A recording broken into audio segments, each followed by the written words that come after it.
Thanks, Aiden. I can't wait to watch some of those musicals. With so many famous actors in them, they must be worth looking into. Definitely. And speaking of actors, Ashley Lohman is here with the Actor Spotlight. I wonder who it will be this time. Ashley? For this edition of the Actor Spotlight, I'd like to talk about one of my favorite actors, quite possibly of all time. This particular star is currently most recognized for his role as a member of the Avengers, and he just starred in another film that was released in theaters this weekend. Only in this movie, he uses his bow and arrows to kill witches. If you haven't already figured it out, Mr. Jeremy Renner played Hawkeye in last summer's blockbuster The Avengers and Hansel and Gretel Witch Hunters. These two roles, while they both seem a little violent, still give off a good guy vibe.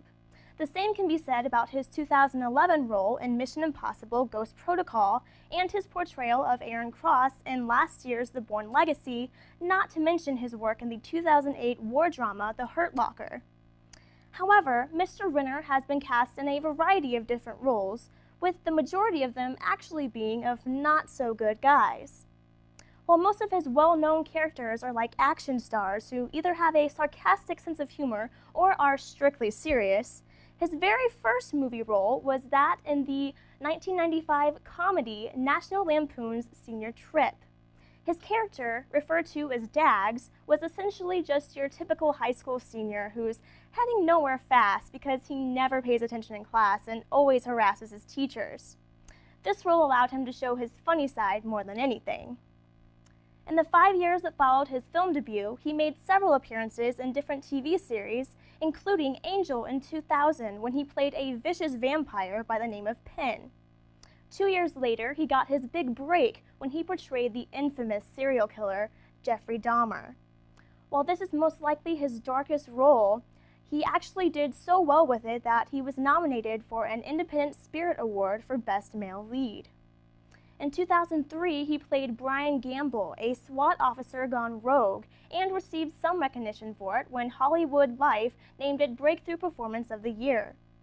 In 2005, he played another bad egg in the independent film Neo Ned.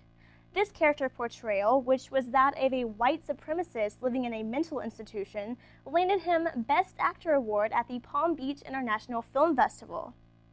Other examples of his darker characters include a man who sexually harasses Charlize Theron's character in Northern Country, a Southern outlaw in the assassination of Jesse James by the coward Robert Ford, and finally an out-of-control criminal in The Town, which got him nominated for Best Supporting Actor by various organizations, including the Academy Awards and the Golden Globes.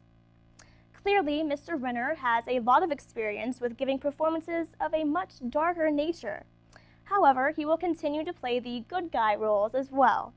At some point this year, he will be playing a heroic magician in a film called Low Life, and he is also rumored to be returning as Agent Brandt in Mission Impossible 5, as well as Hawkeye in The Avengers 2, both of which are due for 2015 releases. No matter what kind of role he plays, whether it be a goofy high school kid, a twisted serial killer, or just some guy with a bow and arrows, decked out in leather, I personally love everything Mr. Renner does, and I look forward to seeing him in more films. This has been the Actor Spotlight. I'm Ashley Lohman.